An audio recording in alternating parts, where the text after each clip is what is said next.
ପିଙ୍କିର ମା କହିଲେ ଖାଲି ଆମର ସେ ସାନ୍ଟା ରିଙ୍କିକେ ଟିକେ ମନ ଦୁଃଖ ହେଇଯାଉଛି ବେଲେ ପିଙ୍କିର ମା ଆଉ ରିଙ୍କିର ମା କହିବ। ପିଙ୍କିର ମା ଆଉ ରିଙ୍କି ମାକେ ପଚରାଲି ଆଜ କାଣା ରାନ୍ଧୁଛୁ ବୋଲି ବେଲେ କହିଲା ଆଜ ଦେଶୀ ଦାଇଲ ରାନ୍ଧୁଛେ ବୋଲ। ଦେଶୀ ଦାଇଲ ବୋଇଲେ ଆମର କୁଲୁଦ ଦାଇଲ। ଆଉ ଏଇଟା କଙ୍କଡ଼ୋ ଟିକେ ଭାଜବା ଆଉ କାଣା ପୁଆଲ ଛତି କରବୁ। ଆଚ୍ଛା ବେଲେ ଏଇଟା କଟା ବଛା କରୁଛେ କୁଲୁଦ ଦାଇଲଟା ସିଝେଇଛେ।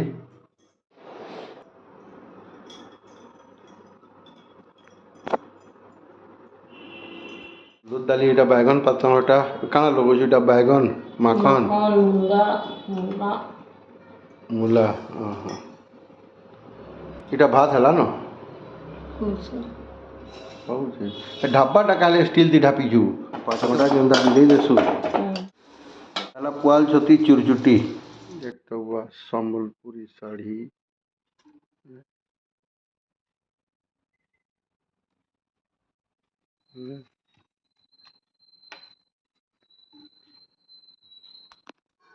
ହେତ୍କି ସମ୍ବଲପୁରୀ ଶାଢ଼ୀ ଥାଇକିରି ଦେখ ତ ଏଇ କମଲି ବଜାରର 150-200 ଟଙ୍କିଆ ନାଇଟି ପିନ୍ଧିଛନ୍। ମୁଇଁ ତ କେବେ ନାଇଁ ଘିନ୍ ଦେଇ ମୁଇଁ କେତେ ଜାନି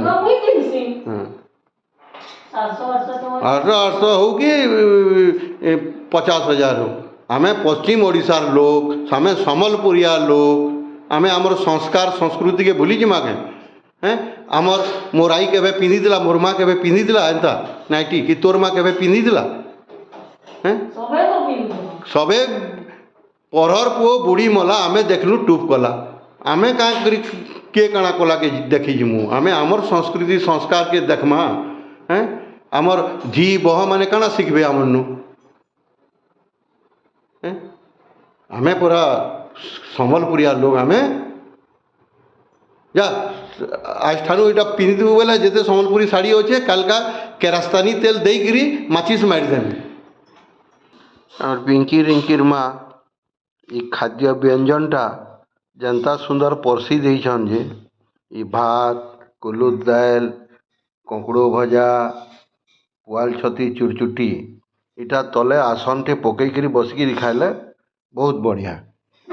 କାଁ କର୍ମା ଆମର ଆଠୁ ଗଏଁଟ ଚାଷୀ ତଲେ ବସି ନାଇଁ ପାର୍ବାର୍ ଯେନ୍ମାନେ ବସି ପାର୍ସ ଖାଇବାର୍ଟା ତଲେ ବସିକିରି ଖାଇବ ଆସନ ଗୋଟେ ପକାଇକରି ବହୁତ ଭଲ୍ ଦେହର ଲାଗି ବି ବଢ଼ିଆ ଆଉ ଆମର ସଂସ୍କୃତି ବି ଆଏ ସେଟା। ଭିଡ଼ିଓଟା ଭଲ୍ ଲାଗ୍ଲା ବେଲେ ଚ୍ୟାନେଲ୍କେ ଫଲୋ କର ସବସ୍କ୍ରାଇବ୍ କର ଲାଇକ୍ କର ସେୟାର କର କାଲକା ଆଉ ଗୋଟେ ନୂଆ ସମ୍ବଲପୁରୀ ସଂସ୍କାର କଥା ନେଇକରି ତୁମମାନଙ୍କର ପାସ୍କେ ମୁଇଁ ଆଇମି। ଜୟ ମା ସମଲେଶ୍ୱରୀ।